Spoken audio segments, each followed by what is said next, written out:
What's up, everybody? It's old Greybush here, right?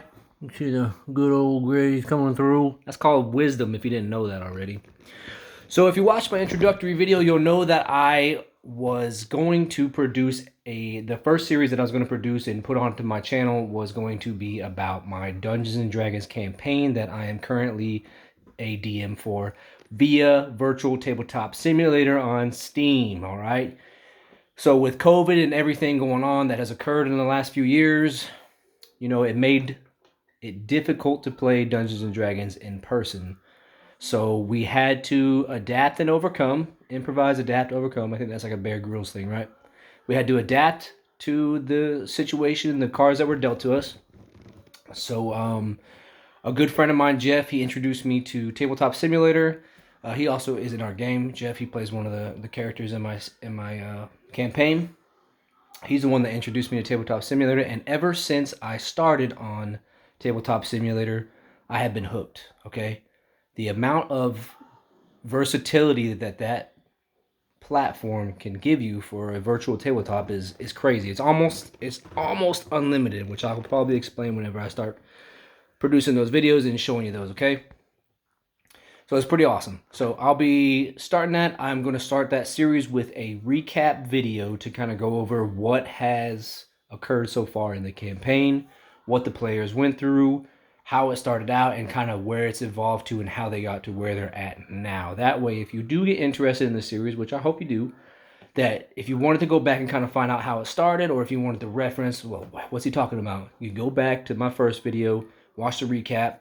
I'm going to try to keep it as short and succinct as possible, but I will also likely include my narrative in the comment section. So if you wanted to read it, you can do that as well. All right, so you don't want to listen to my monotone voice, which will likely improve with time as I produce more of these videos and get more comfortable in front of the camera. All right, I am one for stating my flaws and vulnerabilities, especially if I'm engaging in something new, because that's the reality of things, right? When you do something new, guess what? You're not going to be good at it. I don't expect to be good at it. I expect people to talk shit in my comment section below. Actually, I look forward to that because I can look at that as a form of feedback and adjust accordingly, right? So we'll hop right into the Dungeons and Dragons series, the 5th edition campaign that I am running, which is now a homebrew campaign. It did start as Out of the Abyss campaign, which I have here. Stand by. I didn't bootleg it. I have the original copy of Out of the Abyss campaign from Wizards of the Coast, right? I think. Yeah, Wizards of the Coast. Yeah. So this is what my campaign started out as. I actually had bought this before COVID kicked off, but then we couldn't meet in real life because of everything that was going on. And I have since moved to Germany from the United States. And it kind of just worked out because we're already on a digital platform and I'm able to play and host the game utilizing Virtual Tabletop Simulator and Discord. All right, with those two things combined, works out perfect. It's almost as close as it's probably as close as you can get as being in person.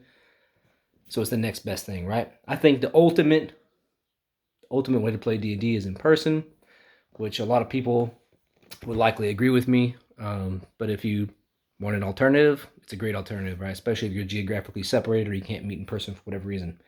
So I will be making sure to do a spoiler alert for Out of the Abyss spoilers. I think this module could be really good if there was a better DM, but I'm not the best.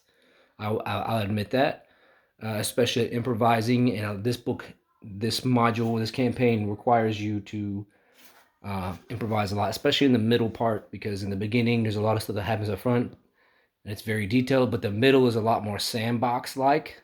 So you have to improvise and adapt, and you have to think on the fly a lot to make it interesting, to keep it engaging. And I just did not have that tool set. So I, with concurrence of my players, we deviated from the typical Out of the Abyss timeline, and it's more of a homebrew now, which I think it has turned out better. And you could be the judge of that if you watch my series. Okay, so recap video first after this one, and then after that, all the sessions will be recorded. It'll be a live recording.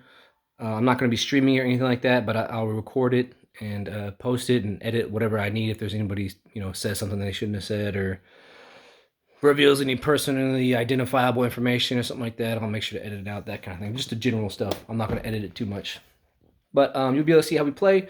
And if you're interested in seeing more of the kind of this stuff, or maybe you want me to create a tangent series and talk about Tabletop Simulator and its capabilities or how I do certain things, please message me. Give me a reason to make new content. All right, I want to do that. So that's what my D&D series is going to be about. I hope you check it out. I hope you enjoy it. I hope you can have a good time and maybe listen to it while you're working out or maybe while you're just doing mundane tasks throughout the day. And hopefully it'll provide some entertainment. Don't expect Matt Mercer level DMing, right? Or Travis level players, but it will be interesting. And I hopefully that it will get more and more engaging and more entertaining as we go on. I think it will. We got some pretty good players. So check it out if you get a minute. Appreciate your time. Enjoy.